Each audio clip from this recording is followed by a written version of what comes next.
Cheers. Cheers. Cheers, my dear. Thank you for having us here in your amazing home today. Sure. It is unlike anything I have ever seen in the best way possible. So you and Graham have traveled the world, and in traveling the world, you have brought back to life multiple homes. What about this one spoke to you when you first saw it? I didn't want to buy this house. I really didn't. And it scared me because it's shy of 4,100 square feet. You know, at the time when I bought it, I was 64 and Graham was, 58? So, you know, that's a lot. But it was the peacefulness of the neighborhood. Just when you came up here, it just felt like home. It reminded me a little bit where I grew up.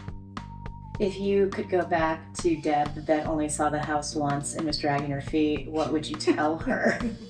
I would tell myself probably not to sweat it too much. The more experience I get about rehabbing homes, the more I realize that they can be so bad. But you know, everything is fixable. You just have to be smart and make good decisions. It's a big, huge puzzle, and we're always putting pieces together. What of the puzzle pieces here are some of your favorite pieces? Gosh, probably the pocket doors, and they're on this side of the house and then on the other side of our double shotgun, and then all the fireplaces. There's 9 total, I believe. A lot of the trim work, all that was original. So even though the rest was looking pretty bad, I mean, how lucky just to have those. What gave you a little bit of trouble but was super worth it? Graham is excellent at carving out space out of nowhere. He can say, okay, we're gonna squeeze this out. So basically, to put in a closet where there's no closet, to squeeze out a shower and a place for a full-size washer and dryer, I cannot see that happen, and he can make it happen. To be able to have that skill is wonderful. Yeah. So you're a bit of an artist and he's a bit of an engineer? Yeah, we really work well together. And he is very patient and I am not. And I'm more high strung, and we do work so good together. Like, he did make that sculpture of that light fixture. He just said, Deb, I want to take this one on. I want to do this. So he has an artistic side to him, but he doesn't get to show it as much because I'm so busy trying to be out in the front with that. But I think we make a really good team that way. I'm really lucky. What do you love most about living in the city of New Orleans?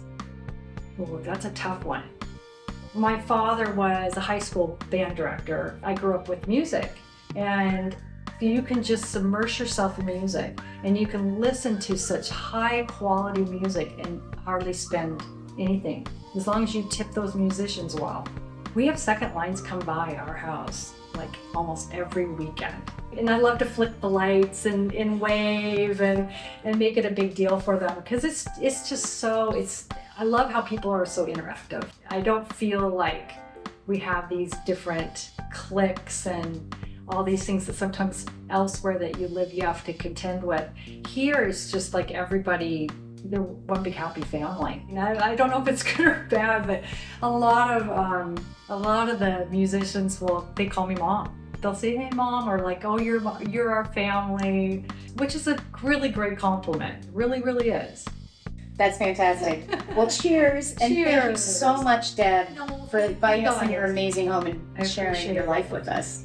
It's my pleasure. Thank you.